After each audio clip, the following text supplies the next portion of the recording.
I will be featuring Neuroscience, Anyoma, Jen's Pen, UC Bree, and Delilah. If you don't know what Bujo Battles is, please check out my first video on it that I will link up above. And if you have not yet submitted to Bujo Battles, feel free to use either hashtag Bujo Battles on Tumblr or email me your submission and I will have more information in the description box below. Shelby from Neuroscience, except with an X instead of a C, on Tumblr, submitted me her bullet journal, and she describes her bullet journal as her baby. She likes using a grid notebook to keep everything lined up and very, very neat. And it's really interesting actually, guys. She keeps a separate section for her monthlies at the beginning of the notebook, and then a section for her weekly spreads, and then at the end has a section for her lists. And I think it's so cool she divided up her journal like that. I haven't seen anyone else do that before, so I think that's so awesome and must make it very, very easy to find what you're looking for. And so then she has her weekly spreads, which are so, so beautiful. She first has this rainbow gradient thing going on where each day has its own color. And on the right-hand side, she has all of the events and time-sensitive tasks that she has for the week. And then on the other side, she uses the corresponding washi tape color to section off the to-do list for each of her days of the week. I think this is a really, really cool layout that I haven't seen anyone else really do, and it's so cool to see them both side by side, and that's awesome. She also has a couple of spreads in her list section, like things to make her happy, and then a couple of things for school where she keeps track of the classes she's taking, the grades she has, how many times she's missed lectures, etc. And next semester she wants to space things out so things are a little bit less crowded. But I love her bullet journal, and I definitely think that her use of color is really, really efficient. This journal was submitted to me via email from Anyoma. Her key has a lot of different symbols, which is super cool. And she uses printables from online and glues them into her journal for her monthly spreads. And she did have a monthly habit tracker, but that didn't work for her. So instead, she started using a weekly habit tracker in each week's spread, in addition to pasting in magazine clippings to add a lot of visual interest and add color and variety to help her pay attention and really making sure she's writing things down. And she also added sections in her weekly spread for 6-word stories, where each day she summarizes what happens in that day in 6 words. And that's just such a cool way to journal, I think. And that's something I want to start doing in my own journal.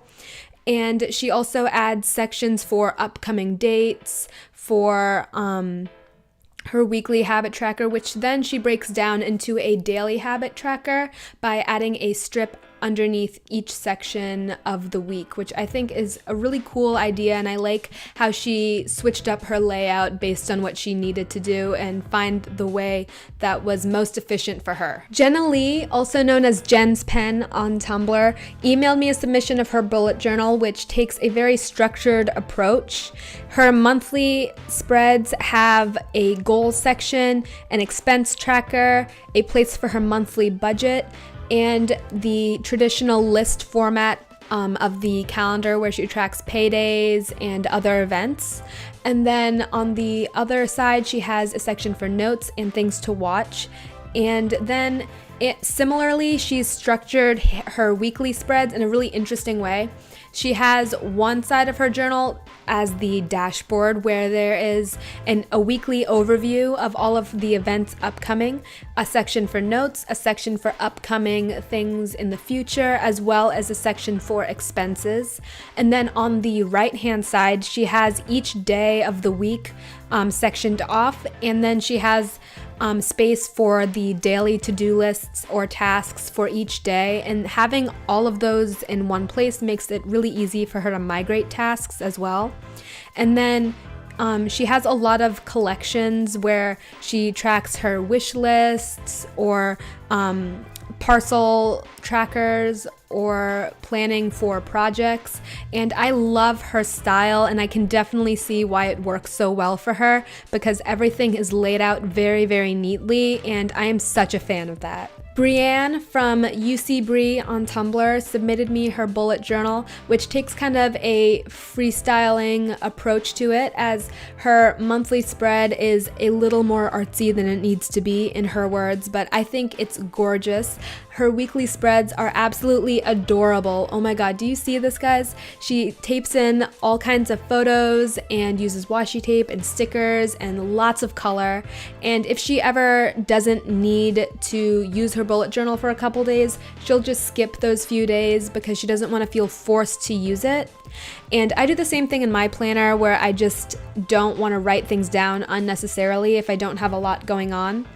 And in addition to these super adorable weekly spreads, she also has a page for her degree progress, where she tracks all of the grades in her classes and makes sure she's on track for where she wants to go. And then she also has a page for books to be read, and has a bunch of other random pages with artsy things and bits and bobs here and there. And I like her approach a lot.